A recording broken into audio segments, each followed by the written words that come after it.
Hey everyone, thanks for stopping by. I am doing a little video here on a comparative market analysis property evaluation. This is what I use to determine values of properties for myself and my clients from a purchasing perspective as well as a listing perspective. I want to go through a property that's recently come on the market here in Evergreen. I've already taken the time to ahead of time look at some of these comps, so let's go ahead and jump in and I'll talk through what I do as we go through this. So the property is 27777. It's right here. So I'll click on the property. I'll go right to CMA. I'm not going to fill this in since this is for demonstration purposes only. I will put the subject in. I've got the MLS number right here. Oops. Okay, so this is the property.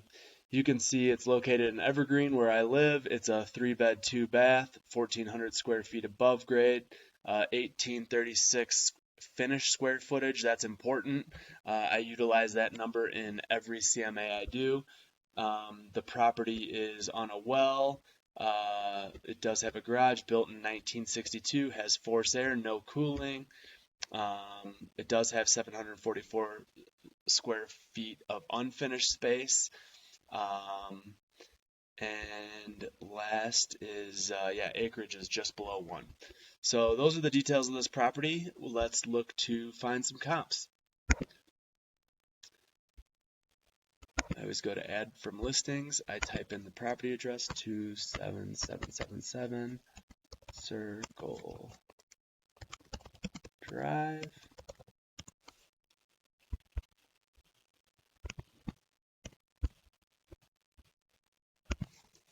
And Evergreen.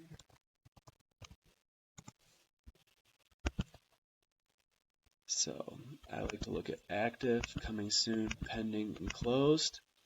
And then what I do is I start with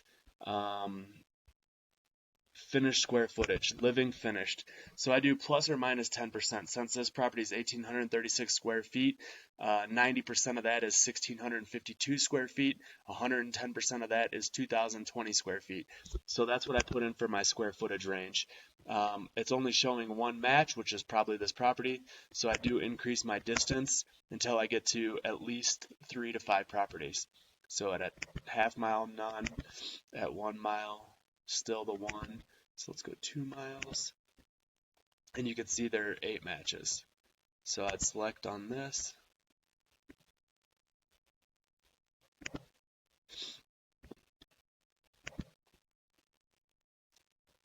Okay. And then in my comps here, you can see this one's available. It's also the highest price. So I would take that out. It's 1.9 miles away. There is one at 1.6. But usually if there's this many, I'll take out the high and the low. So I'll take out the 594 and the 1.2. I still have a good comp set. That's 1, 2, 3, 4, 5 properties. That's about perfect. So I'll exclude those and then I'll select the middle. And I'll add that. I do like to go to the map and just see where these are.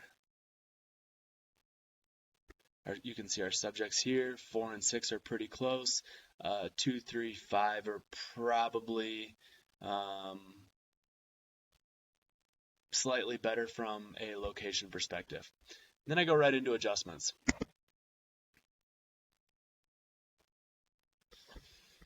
I like to start with total beds and total baths.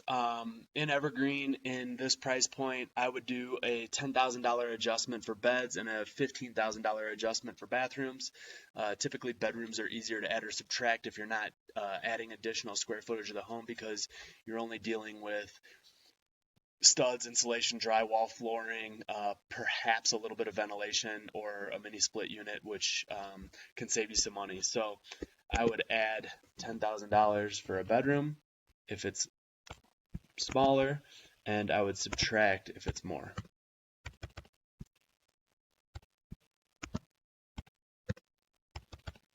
you always want to make your adjustments to the subject property. So you want to adjust up or down to the subject property. So our subject property is 2 bass, so I would adjust down 15,000 on this one. And then those are comparable from a bedroom-bathroom perspective. Next, I would go to the year built. So ours was built in 1962, so you may need a calculator for this one. A good rule of thumb in typically under $1 million is I adjust $1,000 per year. Then you're getting into some dollar adjustments for age of home, age of appliances, etc. So it's a good, nice round adjustment. So like for example, a Meadow Drive was built in 1978. I would adjust that down $16,000. This one's much newer on Independence, 2019 minus 1962 is a $57,000 adjustment. 1976 is a $14,000 adjustment. 1980 is an $18,000 adjustment. And 56 is a $6,000 increase. Okay. From there, I'm just going to go through all these. I do adjust for public well or public water. Part of the reason is the public system, you have a lot less to maintain. You don't have well pumps. You don't have to worry about potentially re-drilling. So although if you were doing new, you do have public water tap fees, I would probably adjust these down $15,000.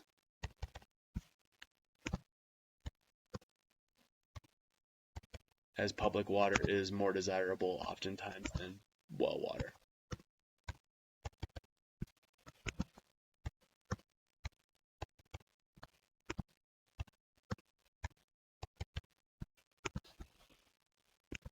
Okay. Next, I would look at the air. We have forced air. The rest is baseboard. Baseboard water, I tend to like. Boiler systems, they're pretty efficient. You know, forced air and baseboard water can be a bit comparable from a cost perspective. They're both natural gas. The electric, I tend to look at a little bit less desirable baseboard electric. So I would probably adjust that. Yeah, I would adjust electric. Probably in the range of $5,000.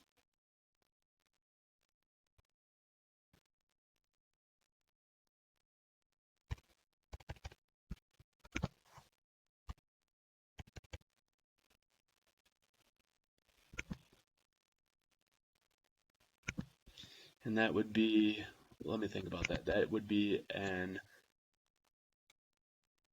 as it's less desirable, it would be a downward adjustment. I'm sorry, an upward adjustment.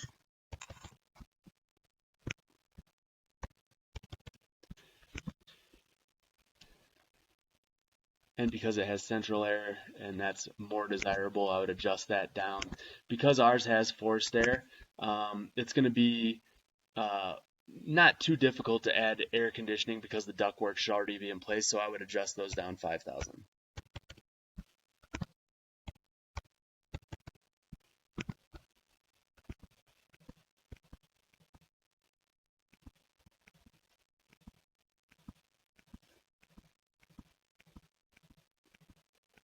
And then I would go and I'm going to save this. I would look at the comps and I'd like to just see from a comparable perspective what we're looking at if I do any additional adjustments for condition or location. So this is our property, nice home, 2-car, attached garage. Clearly you can see it's a little bit dated, but appears to be in good condition, wood burning fireplace.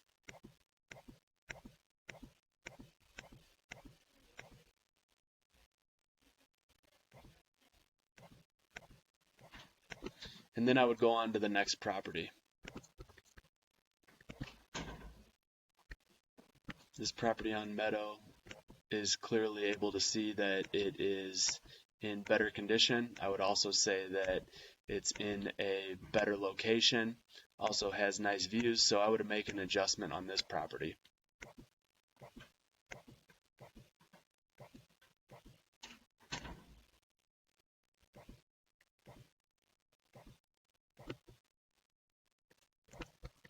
Probably in the range of 5 to 10% for location and condition. So that's Meadow, Independence, little A-frame, 2-car attached, similar to ours. Definitely more updated.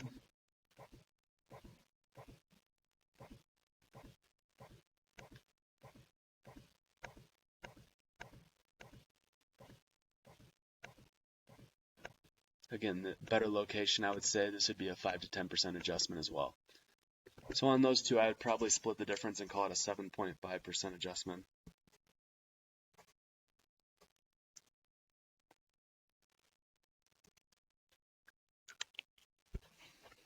On total adjusted value. Valley View, 1-car, attached, but certainly more updated, open floor plan, better condition.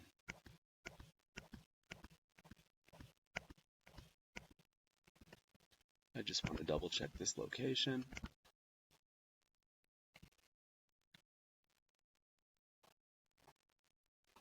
This is right by the golf course.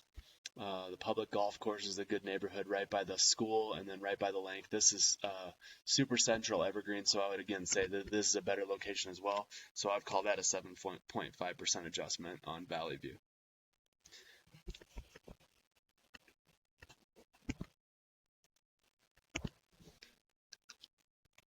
Okay, this property is pretty comparable to ours. Has some newer features, some flooring, fireplace as well. Looks like it does have a fireplace insert, a little bit more open, maybe not quite as spacious, although it does have vaulted ceilings, nice deck. You can tell that this is also dated as well and has baseboard heat.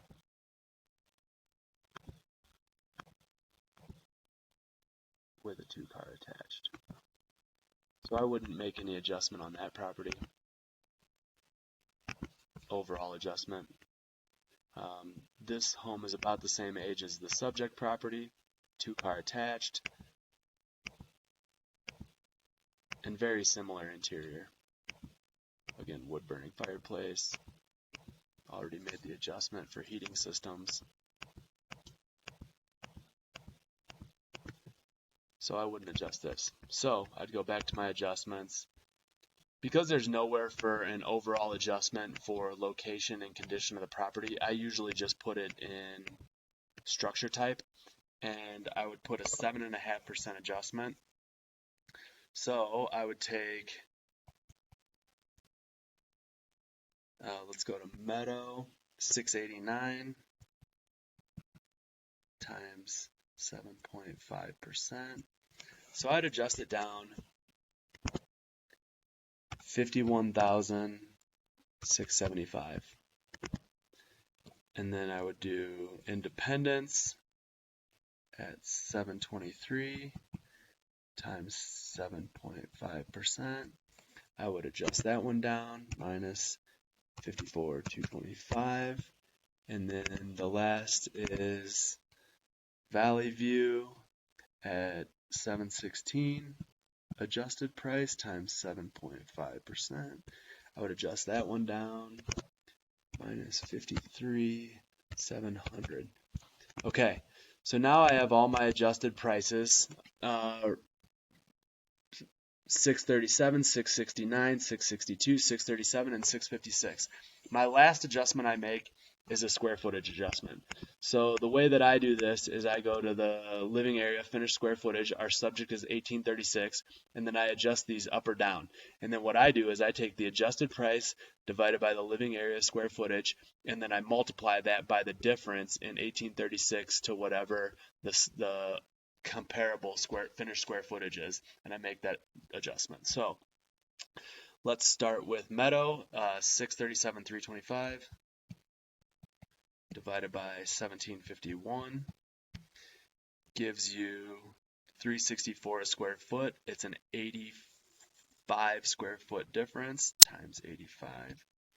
So that would be an upward adjustment of 30,938. The independence is 668, 775 divided by 1860 is 359 a square foot. That's a 24 square foot difference times 24.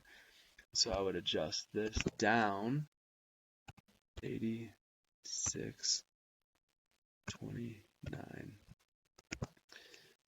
The third one is Valley View. I would take 662, 300 divided by 1908, and that's 72 square foot larger. That's 347 a square foot times 72.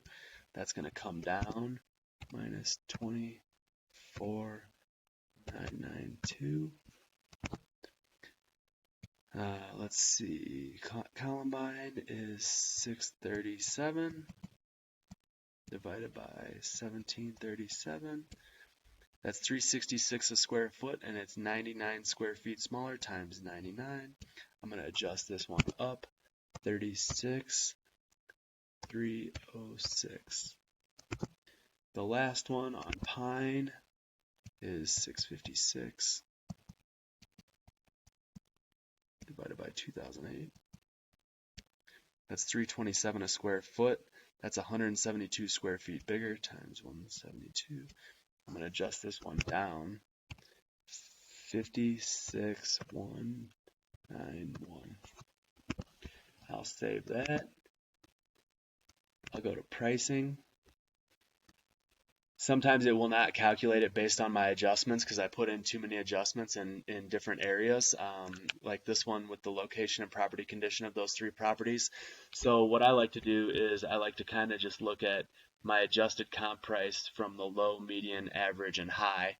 You can see the high comp price is right where they've priced the property. And then the median average 664 to 653. So I would tell my clients if they were looking to purchase this property, 653 to a high side of their ask.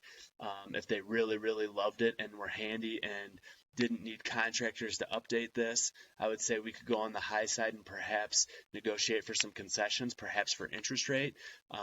Otherwise, if it was a property they liked and it was on their list of making an offer, but it wasn't their top, I would say, okay, maybe we can go in the 653 to 665 number and negotiate and land somewhere in the middle. So just another good example of what I do in order to do a comparative market analysis property valuation. Not everybody does it the same way as me.